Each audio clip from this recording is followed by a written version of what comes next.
नमस्कार, स्वागत करता हूं क्वांटम क्लासेस के यूट्यूब प्लेटफॉर्म पे। आशा करता हूं कि आप लोग ठीक होंगे।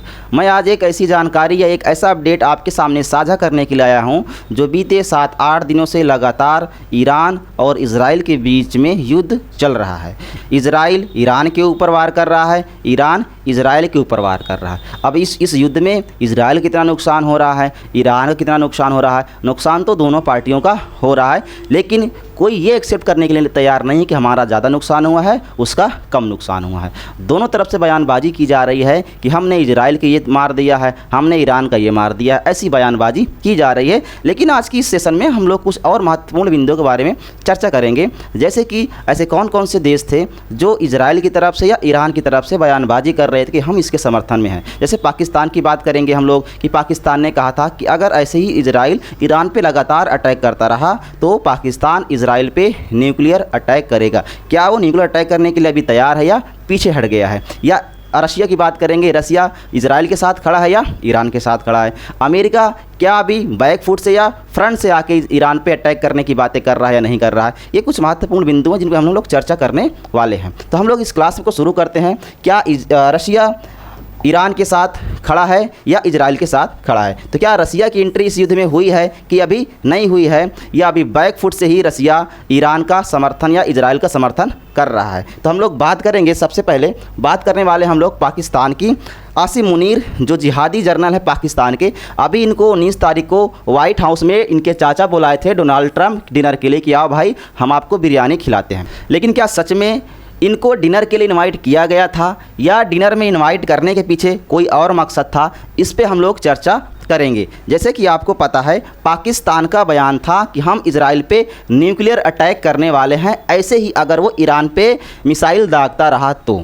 अब इजराइल की तरफ से ट्रंप लड़ रहे हैं, अब ये बयानबाजी कर रहे हैं इजराइल पे न्यूक्लियर अटैक करने की। इसीलिए इनको इनवाइट किया गया है कि जो बयानबाजी आप कर रहे हो वो बयानबाजी मत करो, इस युद्ध में तुम्हारी ऐसी धुनाई हो जाएगी, नहीं तो हो जाओ पीछे। ठीक है, तो इनको समझाने के लिए बुलाया गया था कि इस बयानबाजी को क्या करो, आप हट जाओ, इस युद्ध के चक्कर में मत पड़ो, नहीं तो पिसा जाओगे। इसीलिए इनको इन्वाइट किया गया था और इनको खाना और बिरयानी खिलाने का कोई मकसद नहीं था। जैसे ही इनको बुलाया गया और देखा गया कि भाई ये आसिम मुनीर है, आसिम मुनीर ने क्या किया, डिनर में डोनाल्ड ट्रंप को ईरान को सौंप दिया कि आप ये ले लो ईरान को, अब हम ईरान की तरफ से कोई युद्ध नहीं लड़ने वाले हैं, साफ साफ आसिम मुनीर ने बोल दिया है।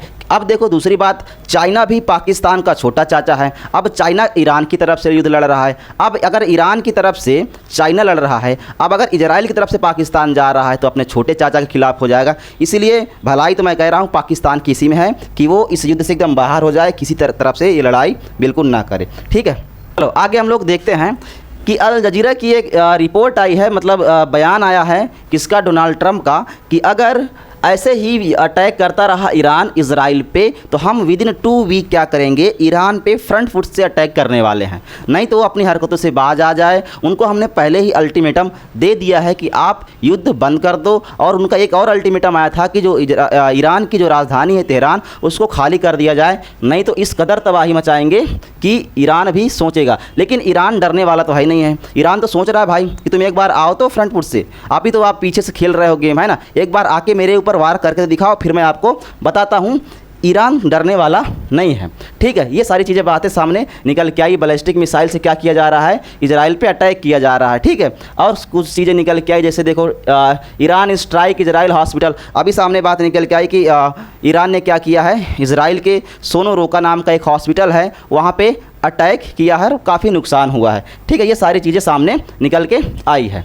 आगे हम लोग ये है, देखो आयातुल्लाह खमेनी जो अमेरिका से तो बिल्कुल डर ही नहीं रहे हैं। उनका बार बार अमेरिका का अल्टीमेटम आ रहा कि आप युद्ध रोक दो, आप इजराइल पर अटैक मत करो, लेकिन ये उनकी बात मान नहीं रहे हैं, पीछे हटने का नाम नहीं ले रहे हैं। ठीक है, अगर हम लोग आगे देखो, किम जोन का एक बयान आया है। किम जोन ने क्या कहा है कि नॉर्थ कोरिया के जो राजा हैं, तानाशाह हैं, किम जोन ने कहा, condemn of recent strike on Iran, calls Israel cancer like entity on for peace in West Asia. कहा गया कि भाई इजराइल बार बार अटैक कर रहा है, ऐसा लग रहा है ये पीस के लिए तो है ही नहीं है, ये कैंसर की तरह बनता जा रहा है, अशांति फैला के ही मानेगा, वर्ल्ड वार करवा के ही मानेगा, ये कैंसर बन जाएगा लगता है वेस्ट एशिया के लिए। ठीक है, आगे देखो ये कुछ ट्विटर पे ट्वीट किया गया है कि डेली ईरान मिलिट्री के द्वारा एक कार्टून बना के इजराइल को दिखाया गया है कि हमारे वार से, हमारे बैलिस्टिक मिसाइलों की वार से जो इजराइल के लोग हैं वो बैंकर में जाके घुस गए हैं। अब बैंकर में घुस गए हैं भाई,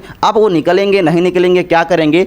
When a Zionist finally sees sunlight after living the bunker, ये सनलाइट तभी देख पाते हैं जब ये बंकर से बाहर निकलते हैं। जियोनिस्ट का मतलब होता है यहाँ पे यहूदियों के लिए बात की गई है। अभी बात सामने निकल के आई है कि ईरान में बैलिस्टिक मिसाइल से मारा गया है और ईरान का एक बच्चा है जो 2 मंथ का है, उसकी मौत हो गई है। ठीक है, 2 मंथ का ओल्ड बेबी है जिसकी इजराइल के हमले से उसकी मौत हो गई है। यहाँ पे ये बातें निकल के सामने आई है।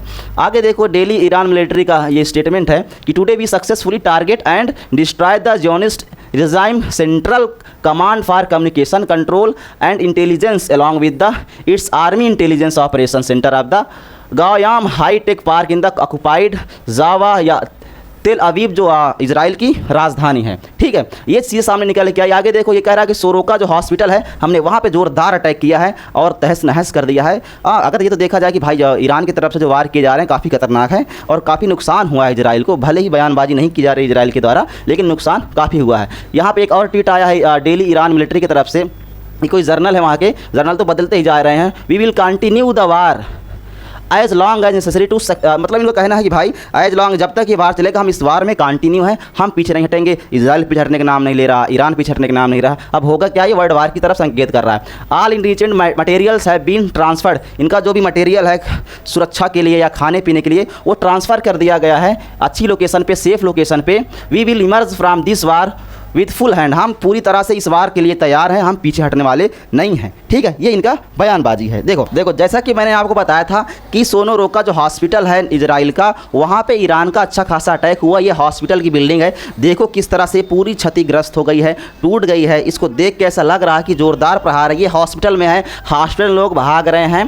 काफ़ी बड़ा अटैक यहाँ पे ईरान के द्वारा इजराइल के सोनोरोका हॉस्पिटल में लग रहा है, लोग भाग रहे हैं। देखो यहाँ पे बिल्डिंग पूरी तरह से टूट गई है, बर्बाद हो गई है। ठीक है, अब आगे अगर हम लोग देखें इसी वीडियो में अब आपको दिखा रहा हूं कि देखो ये सारी चीज़ें, हॉस्पिटल पूरा टूट गया है। ये ईरान का ज़ोरदार प्रहार है इजराइल के ऊपर। अब इजराइल इसको कैसे देखता है, क्या वो पलटवार करता है नहीं करता है, ये यहाँ बयानबाजी की जा रही है कि भाई ये देखो ये बिल्डिंग है, ये बिल्डिंग है पूरा जो पूरी तरह से क्षतिग्रस्त हो गई है। लोगों को ट्रांसफ़र किया जा रहा है दूसरी जगह पे, सेफ जगह पे, सुरक्षित जगह पे। ठीक है, ऐसे करके ये वीडियो सामने आया है। पूरा जो वहाँ का पूरी जो इमारत थी पूरी तरह से क्षतिग्रस्त हो गई है।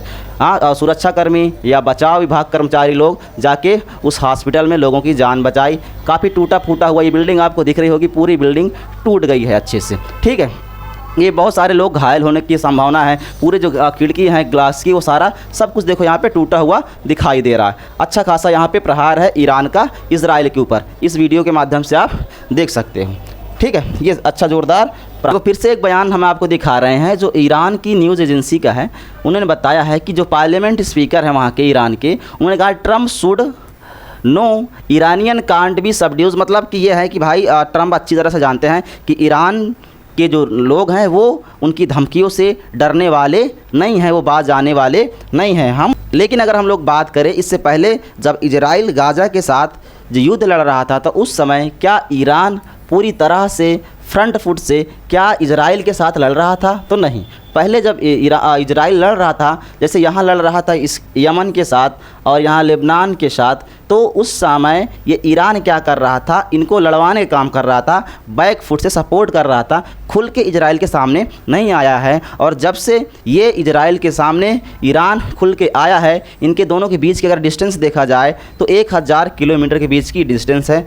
अब इनके बीच में अब इनके साथ आमने सामने का मुकाबला हुआ है। लेकिन इससे पहले ईरान यमन के साथ या सीरिया के साथ या लेबनान को ये क्या कर रहा था, लड़ा रहा था इजराइल के ख़िलाफ़ में। लेकिन अब क्या है, ये दोनों आमने सामने की लड़ाई लड़ रहे हैं। पहले ये कुछ ऐसे देश हैं जिनको ईरान इजराइल के ख़िलाफ़ इस्तेमाल कर रहा था, या आप यूँ कह सकते हैं फ्रंट फुट से नहीं बैक फुट से लड़ रहा था।